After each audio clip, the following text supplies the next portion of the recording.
Өнөөдөр сүнгээ мэрэгэн болон урайхай урайд ном сумны талаар ярилцах болно. Чингис хааны хүү Хавт хасрын хүү сүнгээ мэрэгэн дөрвөлж босгосон гэрэл төш. Орсон чулуун дээр 21 үгийг 5 мөрөөр уйгурчин монголчээр ухаж зээлжээ. Уйгурчин монгол бичиг нь согд бичгээс гаралтай. Согд бичиг нь армай бичгээс гаралтай юм. Хөшөөний өндөр нь 202 см, өргөн нь 74 см, цуцаад нь 22 см юм. 1802 онд архираа өрлөнгөө голын мэлчээр дорж гандын балгаснаас нэгэн бичгээс олдныг нотлон илмэрч нар ихний мөр нэгтгэн хоёр үгийг Чингис хаан уншнаар Чингисийн цолог минь алдаршжээ. Хөшөөний бичээсийн агуулган Чингис хаан 20 зам улсыг байлдан эсэлттэй гоцох самдаа хуралтай нар хурж тэр үед хасрын хүү Есүнхээ 335 алд газар харуулсныг дурсгал зориулжээ. Тухайн үед хасрын хүү эзэн төв Нэрчэнск хотод ойролцоо байжээ. Гадна дээр Чингис хааны сартуул иргэн дагуулж буй байж байгаа. Хамаг Монгол улс нь ноёд бухас очоогүй. Хуригдсан дор Есүнгээ өнөөдөр 3 загууд 35 алдас дур гэсэн оннолдуулга гэвэ. Энэ хүн Чингис хааныг сартуул иргэдэд дайлмаар бууж хамаг Монгол улсын ардыг бухас очиход хүрсэнд Есүнгээ 335 алдыг онлог бичсэн юм. Эрүүдийн дундаж эрэхтэй үний алд нь 1.6 м байлаа. Үүний бодлол үзвэл 536 м газрыг хасрын хүү Хавт хасрын хүү Есүнгээ мэрэгэн онсон юм. Өнөөгийн ном сумны үндэсний 2 наадмын ном сумны метр бол эрэхтэй 75 м, эмэгтэй 65 м. Мөн хүүхэд, хүйс, нас өндөрөөс хамаарч заримдаа өөрчлөгдөн ийлэнхүй. Үүний Чингис хааны гэрэл төшөөг 1818 онд Сибирийг судлаач Г. Спасский Сибирийн мэдээ эрдэмтдийн сэлтгүүл угшооны тухайн анх мэдээлснэг судалгааны эргэлтэнд оржээ. Хэсэг хугацаанд Нэрчэнск хот хадгалж байгаад 1929 онд Санкт Петербург хүрэгдэж шинжлэх ухаан Азийн мөсөд байдалж агаад 1930 оноос Эрмитажид хадгалах болжээ. 1838 онд уяас угшөөний бичээсийг монголчлуулж Оросын эрдэмтэн Яи Шмидт, Д. Банзаров, Ин Кюлькин, Японы эрдэмтэн Морияма, Франц эрдэмтэн Эл Амбис, Монголын эрдэмтэн Хеперле, Унгарын эрдэмтэн Лигети, Австрали Игор Д. Ряхалез нарын зэрэг олон эрдэмтэд дэлхийн Монголын судлаач Чингисийн чулгааны бичсийг судлах чиглэж буй болсон гэж болно. Оросын эрдэмтэн Эня Бичурин Юан улсын сударт буй Есүнгээгийн намтрыг хятад хэлнээс орчуулсан юм. Есүнгээ нь хувилааныг дэмжиж байсан бөгөөд хэсэг хугацаанд харан өмнөд цасж байгаад 1961 онд ариг бүхэн зэрэг дэлгэн угаржээ. Ариг хувилаа бууж өгөхөд тэдний буруу хүлээлгэх хуралтай дээр Есүнгээг шаналсан тухай мэдээд Юан улсын сударт өгье юм. 1. Урайхай арва гэж юу вэ? Урайхай сур орчмын үеийн наадам 40 м-ээс харангуйж бос чархтаа 3 сан 50. Урайхай сурын байр нь 350-аас 400 г жинтэй чихгэж нэрлэлтэй сураар сөлдсөн байг. Гарав наан 20 см шараа 2 м газар давуулсан бол цааш 2 м газар өнгөрүүлэн 20 см шараг давсныг оноонд тооцдог юм.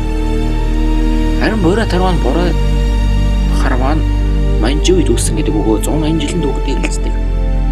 4 м ам дөрвөлтөн зурхаа дотор бүлэн 20-с 30 номын цанаас харагдаг. Цуваа багын харваа гэсэн хоёр төлөвтөөс цуваа харваа 30 м. 35 м зайнаас тус бүр 32 сум нийт 64 сум харваа. Багийн харваа 45 м зай дөрж тавьсан 20 бүлэн. Нэг ласт өөр зүлдсэн урдхыг өрсөн сурын хоёр талаар 5-5-аар инүүл тавьсан сурыг багаар харагдаг юм. Цол үндэсний 2 наадмын тухайд хууль даснаар улсын наадмын нэг төрөл улсын мэргэн, 2 төрөлбөл даян мэргэн, 3 төрөлбөл даяар дуустдаг мэргэн, 4 төрөлбөл дархан мэргэн солиулгадаг. Сүүлд орсны үйл төрөлсөөр улсын наадмын 2 дугаар байлсан бол харвааж гарамгаа арга. 3 дугаар байлсан харвааж гоц харваач. 4-р байр эзэлсэн харуулж онж харваач. 5-р байр эзэлсэн хот харваа шимийн эдийг Монгол улсын ерхий зэрлэгээр олгодог болсон. Алга харвааны төр бол хамгийн олон буюу сургууль зүгээс нэмэрсэн бол Архан мэрэгэн хойдын хөрөнгийн хөгцөцөг. Аймгийн хатан дүүрсэн бол аймгийн 2-р байр эзэлсэн харуулж аймгийн Харамгай харваач. 3-р байр эзэлсэн харуулж аймгийн Гоц харваач.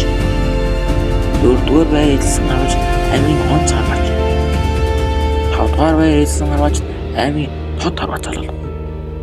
Харин сумын нааданд дөрвөлсөн эхний харваач нь сумын мэрэгэн, 2-р байр эзэлсэн сумын Харамгай харваач. 3-р байр эзэлсэн сумын Гоц харваач. Тэгээд тус олгоно. Аймаг сумын нааданд дөрвөлсөн харваачид мэрэгдийн цалыг тухайн орон нутгийн засагт даргаалах, хураан авах эрхтэй байдаг.